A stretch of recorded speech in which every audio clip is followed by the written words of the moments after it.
Marshall Major Taylor was the first international African-American superstar.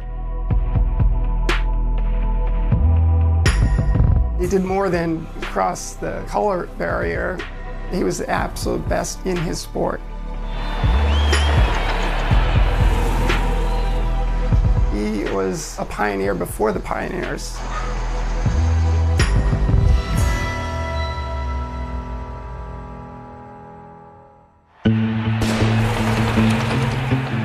The story starts with the 6-day race in Madison Square Garden to go from being an amateur cyclist into the world of professional cycling. The 6-day race at Madison Square Garden is the most prominent race in the world. It was an endurance event. How far could they cycle in 6 days? You could rest, but if you did rest, others were cycling. You are speeding around the track at 40 miles an hour, which in those days was faster than an automobile. Keep riding, whatever it takes. It's absolutely about how much willpower you have to give to that.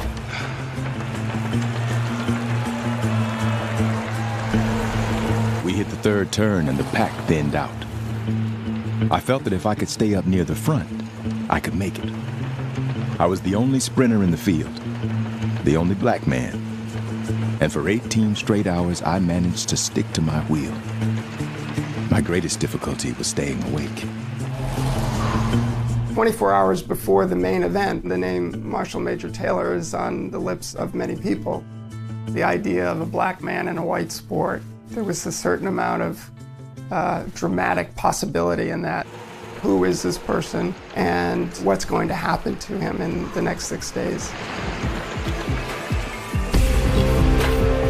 This was my first attempt at such a distance. The other riders didn't think I'd last.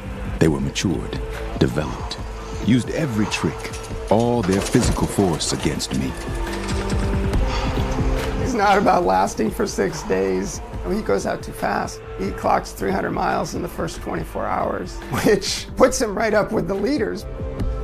He was about 10 years younger than the average contestant, but it was very important to him to be counted. Marshall Taylor broke down barriers. He changed perceptions. He did something that was unprecedented. You're talking about 30 short years after the abolishment of slavery, being in some of these races where there's no one that looked like him, no one that was from his environment, or no one that understood what it was like to be him. Like, where was your mindset when you made that decision to say, I'm gonna do this? The bike didn't have brakes. If I stopped, I crashed. I had to keep going. I was tired, hungry, my legs were weak, and my mind wandered. Just imagine there's a beacon coming off of your body of discomfort, extreme discomfort. It hurts. That's the point where it's just mental fortitude because your body is rapidly declining. It's the athletes with the mental strength, not necessarily the physical strength, that can do the most. How much can you take? How much can you tolerate? Like anything in life, you have to figure out how to actually do it.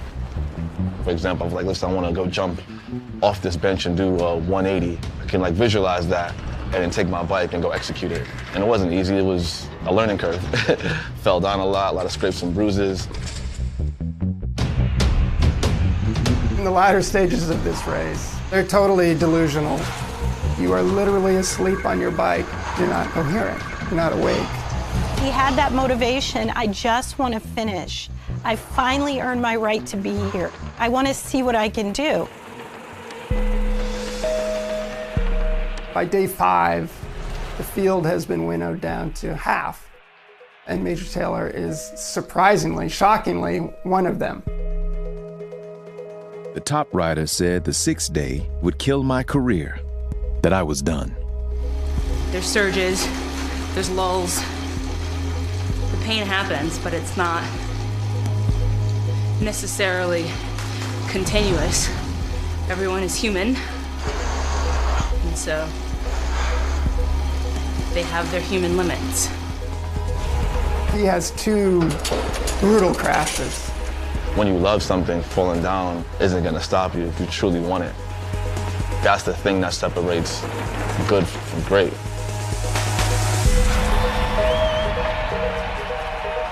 Marshal Major Taylor completed over 17,000 laps, which is roughly the distance between New York and Houston.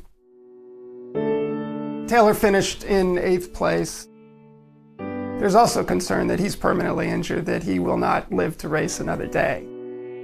The track teaches you one thing. It's not where you start. It's where you finish.